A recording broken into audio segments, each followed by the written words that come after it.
College Football 26 has been out for a few weeks now, and while I do think the game is good, there are a few things that they have to absolutely address, and they need to address them quickly. Now, I've been looking at my comment section, I've been on Twitter and all the other places, and I've seen a lot of the feedback that people have about the game, and when a lot of people have the same feedback, there's something there to it, even if it's not something I'm experiencing myself. Clearly, if a lot of other people are, that means that something's going on. Now, there's three things that I've seen from a lot of people, and one of these is something that I'm passionate about as well that's kind of been affecting my gameplay, but I wanted just to make a little video to kind of put my thoughts out there about some of the things that if they can fix these, College Football 26 would be so much better in my opinion. I'm still kind of on the fence whether I like 26 more than 25 or vice versa. I think 26 improved on a lot of things from 25, but 25 also being that first game back had a lot more hype around it, and I do think the gameplay, I can see where people might favor 25 over 26. I haven't really made a full decision on what I think yet. I do think Dynasty Mode got some good improvements for sure. Some of the quality of life things that we're missing. Road to Glory, outside of high school, kind of much of the same in my opinion, but gameplay is the more polarizing thing, and that's kind of what this video is going to focus on.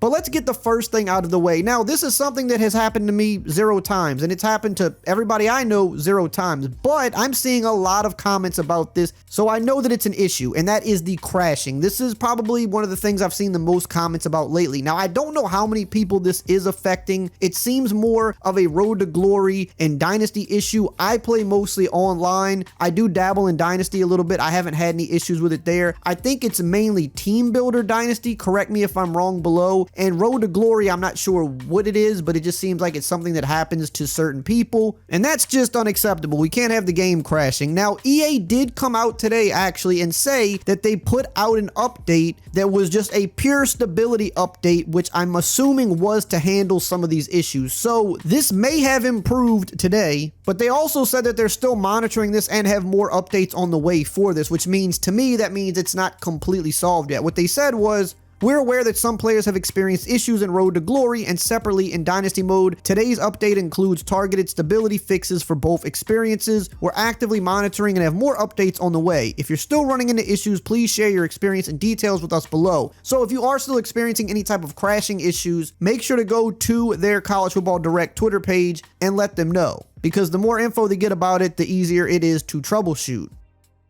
Now, I am going to offer just some things that I think could help you with this if you are experiencing any crashing issues still. Number one, if it's anything Team Builder related, from what I was told, you can't have the Team Builder website open while you're playing in your Team Builder Dynasty. So if that's something that you maybe were overlooking and you had that still open on your computer, make sure that's closed out when you're in your dynasties. I'm not saying this is going to fix all your issues, but it may help some of you. And again, maybe after the update today, they fixed that, because they didn't say specifically what they addressed. They just said that they did put out stability fixes. Now, another thing that I think could be causing crashing, just because I know in past games that EA has put out, this was a problem at one point or another. If you're using custom playbooks, I think sometimes that can potentially cause crashing issues. So if you are currently still dealing with any crashes and you are using a custom playbook, try playing without a custom playbook and just see if that helps until they fix it. Outside of that, that's really the only things I know about as it pertains to crashing, but that's just something they have to get cleaned up, and they have to get it cleaned up quick. Now, we're going to continue on, but really quickly, here's a word from today's video sponsor. Today's video is sponsored by Raycon. Now, I don't know about y'all, but I love when one of my favorites comes back better, like Home Alone 2 or The Dark Knight. Nothing's better than a good sequel. Well, this July, the Everyday Earbuds Classic model is back and better than ever. As you can see, I've got my blue pair in right now, and I've been rocking with the Everyday Earbuds for years now. But the great thing about the latest version of Raycon's Everyday Earbuds Classic is that they now feature active noise cancellation, the one thing that they were missing before. So if you want to leave it in noise isolation mode, you can just leave it as is, but if you want to turn on awareness mode and hear some of your surroundings, you can simply hold down the right earbud for 3 seconds and you can switch back and forth between noise isolation and awareness mode.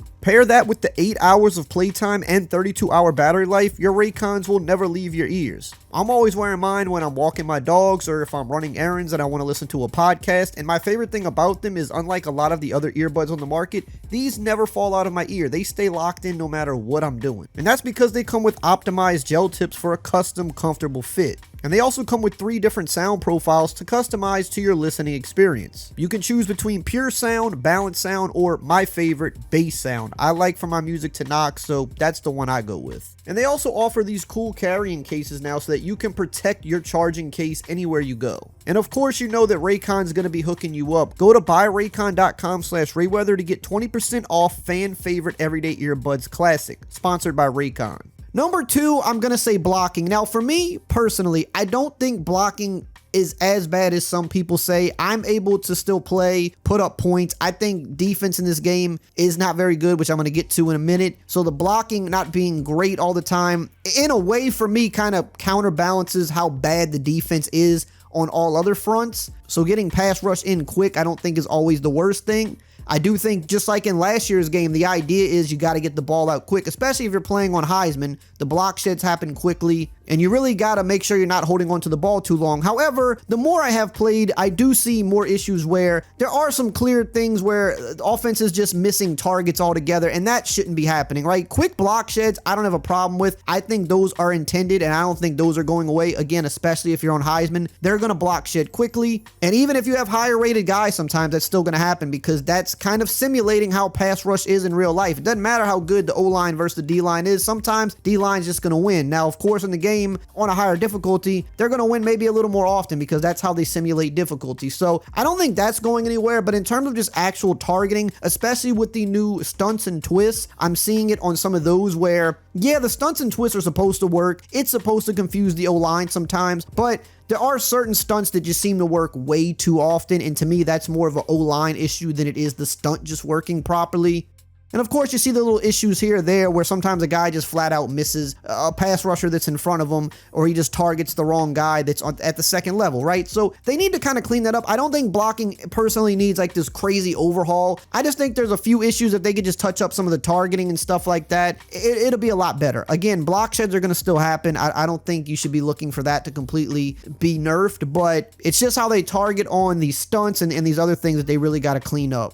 But there is something else I will offer you here in terms of blocking that you need to be mindful of, especially on pass plays, is all of the pass plays have built-in protections and slides now, which I'm personally not a fan of. I realize this is a sim thing. Certain passes and certain concepts, you're going to have your line half sliding a certain way. It's supposed to. I don't really like that they added that in because I do think that just creates more problems because most people don't know that this is even a thing. A lot of people don't really check their slide protection, so they don't know that they may be in a play where their line is half sliding one way or they're not in base protection, and base protection in the game is going to be kind of the best way to just have your line on most plays. And so sometimes because of plays having these half slides built in and stuff like that, you're having these instances where sometimes the edge rusher does come in more freely than he would have if you were just in base protection. And again, I know it's a sim thing, but I'm just not a fan that they added that because I just think most people don't even understand what it is and why it's like that. And they don't understand why their line is maybe blocking a certain way when in their mind they're supposed to be in base protection. But the particular play that they called, the line isn't in base protection. So I kind of would like to see them revert that. I don't really think they will. It really isn't an issue so much as it is people don't really understand it.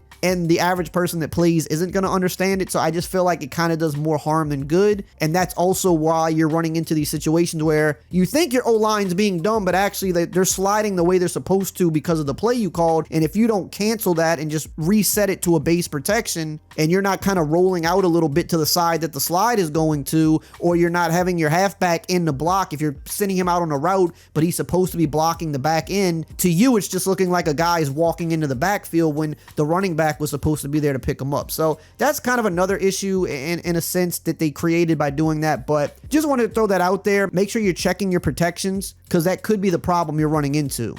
And the third thing for me is the biggest thing, and it's defense. And look, defense was not good in College Football 25 either. I do think it was better than this in a sense just because you couldn't aggressive catch as much. And look, I know people like the one-on-one balls. I'm not saying you shouldn't be able to throw one-on-one, especially if the DB's head's turned and you've got a height advantage. You should win those a decent amount of time. It's more so just there's a lot of catches being caught in double and even triple coverage. Those are really the problems. You don't see that happen that much in real life. If you see a catch in double coverage or triple coverage, you're like, wow, that was a crazy play. But a one-on-one, sure, if you're one-on-one 6'5" versus, 6 foot, you got 5-inch height on that guy and his back's turned, eyes ain't on the ball. Yeah, sure, you should be able to throw that. And I feel like in this game, you can definitely throw that more than you could in past EA football games. So no problem there. It's just the double coverage, the triple coverage, and it's still just certain drop picks that are hitting guys right in the hands. Again, I'm not saying like jump ball picks where I'm going up and trying to catch it over the receiver. No, I'm okay if those are dropped sometimes. It's not a big deal. It's more so when I'm just in front of the receiver and the ball's just hitting me square in the hands. We need more of those to be caught. They did an update for this a few weeks ago, and I do feel that it helped a tiny bit, but there's still a lot of drops right now. And in a game where defense isn't that great, right, the zone coverage is mediocre. Man coverage can be good, but it's hit or miss because it's man. So it's kind of a 50-50 toss-up. You need to be able to catch interceptions if guys are throwing them right to your hands, right, if they're easy catches.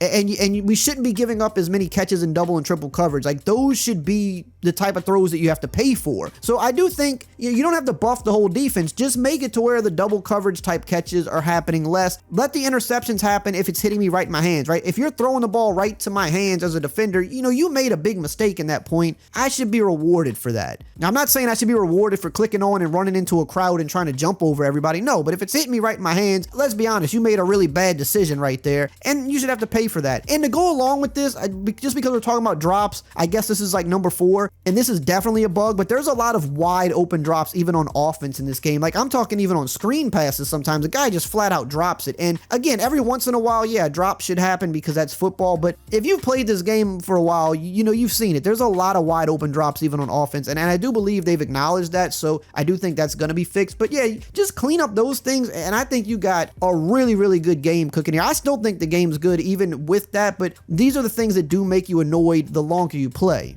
Now, while you're here, there are some very important settings that you need to make sure you have turned on to get the most out of this game. And if you want to know about that, check out this video right here on the screen.